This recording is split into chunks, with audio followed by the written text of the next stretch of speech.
মারেন, জোরে মারেন না। হ্যাঁ, খুব ব্যাগ সোজা করতে হবে একদম।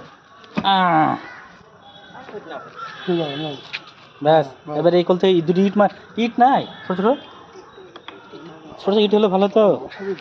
দাঁড়ান যাচ্ছে না মহাদে, এটি দাঁড়ান যাচ্ছে না কেন? মোটা মোটা মশা গো, এটা সাজু দেখেন ইট আছে না দিয়ে, ইট আছে।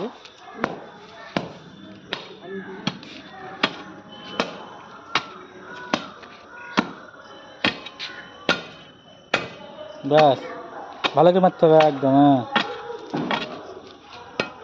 এত মশার আমদানি হলে কি দাঁড়ানো যায় নাকি? কি অবস্থা!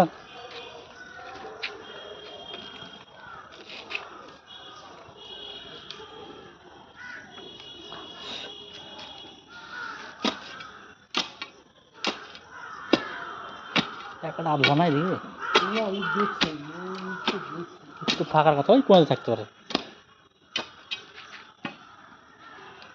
মশা তো কাম, তোমার পায়ের তলে মাছি 100 পিস মশা আছে। থাক, খুঁড়ল আর খুঁড়ল, দুগুলো খুঁড়ল, তারপর দেখছি। হুম,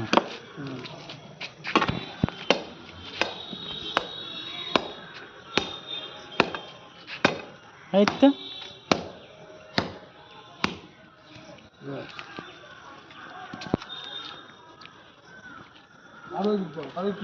চারটি দিতে হবে, এখানে একটা, ওইখানে একটা, কোনায় দিতে একটা, কোনায়।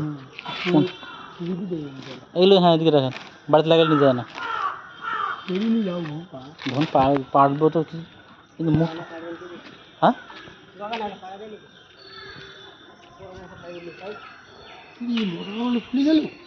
ফুলছে মশা মানে সেই মোটা মোটা, ওইখানে বুঝলে তো হবে একটা।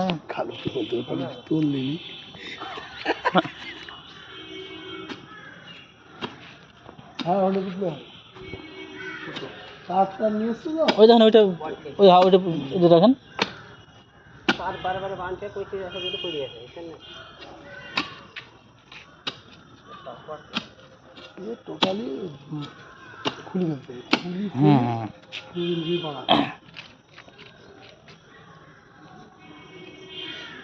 মশাতে তো আপনার সে গায়ে ছাল পড়ে গেছে না তো। কামড়ে ধরিয়ে আছে একদম মশায়।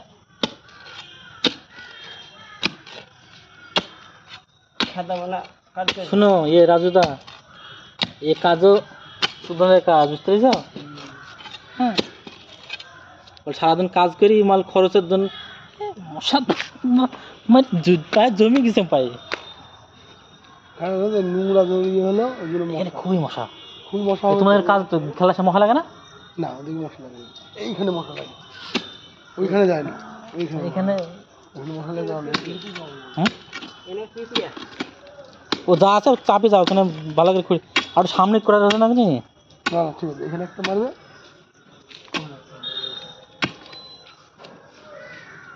ওই দিক তুলি, এই দুটো তুলি বেঁধে দিতে হবে, তবে ওই লাগাবে না, লাগাবে না, কোন সোজা হয়ে যাবে না, যতদিন দরকার নেই তুমি তুলি বাঁধবা, ওইদিকে কিছু আগে দিয়ে দিব।